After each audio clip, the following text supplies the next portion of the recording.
నమస్తే, welcome to Pallavi TV. ఈరోజు అంతర్జాతీయ మహిళా దినోత్సవం సందర్భంగా తెలంగాణ భవన్లో ఘనంగా వేడుకలు జరుగుతున్నాయి. బీఆర్ఎస్ పవర్ బ్రాండ్ అయిన పావని గౌడ్ గారు మనతో ఉన్నారు. Madam, happy women's day. Thank you రా, విష్ ద సేమ్. మీకు కూడా హ్యాపీ ఉమెన్స్ డే.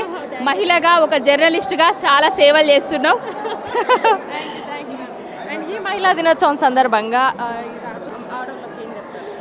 రాష్ట్ర మహిళలందరికీ మహిళా దినోత్సవ శుభాకాంక్షలు. మహిళలు మహారాణులు అనేసి ఓట్లు సీట్లు చేసుకుంటా మనల్ని డోకా చేస్తున్నది ఈ కాంగ్రెస్ ప్రభుత్వం. ఇప్పటికైనా కళ్ళు తెరిచి కాంగ్రెస్ ప్రభుత్వం మీద యుద్ధం ప్రకటించాలి ప్రతి ఒక్క మహిళ. ఎందుకు చెప్తున్నా అంటే 2500 అన్నాడు, 500కే గ్యాస్ అన్నాడు, రైతు కూలీలకు నెల పెన్షన్లు ఇస్తా అని చెప్పిండు, స్కాలర్షిప్లు ఇస్తా అని చెప్పిండు, స్కూటీలు ఇస్తా అని చెప్పిండు, ఇంకొకటి తులం బంగారం అన్నాడు, 4000 పెన్షన్ అన్నాడు, ఎన్నో చెప్పిండు. అరచేతిలో వైకుంఠాన్ని చూపించిండు. అధికారంలోకి వచ్చిన తర్వాత పంగనామాలు పెట్టిండు. ఇప్పటి వరకు కూడా ఒక్క హామీని కూడా చక్కగా నెరవేర్చలేదు.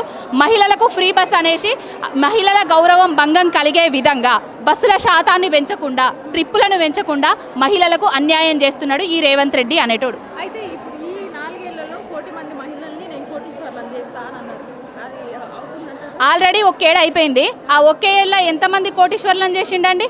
కోటీశ్వర్లను చేసుడు కాదు, మెడలో ఉన్న పుస్తెల తాళ్ళు కూడా బ్యాంకులల్లో కుదబెట్టుకొని బాయిలు తవ్వే పరిస్థితి తీసుకొచ్చిండు, బోర్లు వేసుకునే పరిస్థితిని తీసుకొచ్చిండు, నీళ్లు లేని తెలంగాణను తీసుకొచ్చిండు.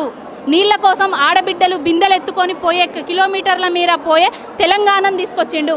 10 ఏళ్లలో కేసీఆర్ గారు సంక్షేమ పథకాలతో సంబరపెట్టి మహిళల గౌరవాన్ని పెంచితే ఈ 14 నెలలలోనే సంక్షేమ పథకాలలో కోత పెట్టి మహిళలను అగౌరవపరుచుకుంటా పాలన చేస్తున్నాడు ఈ రేవంత్ రెడ్డి అనేటోడు.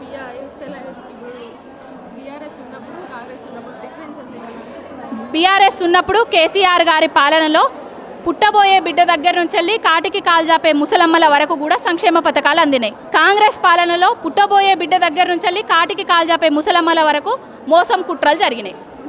అంతే. పల్లవి టీవీ ప్రేక్షకులందరికీ మహిళా దినోత్సవ శుభాకాంక్షలు.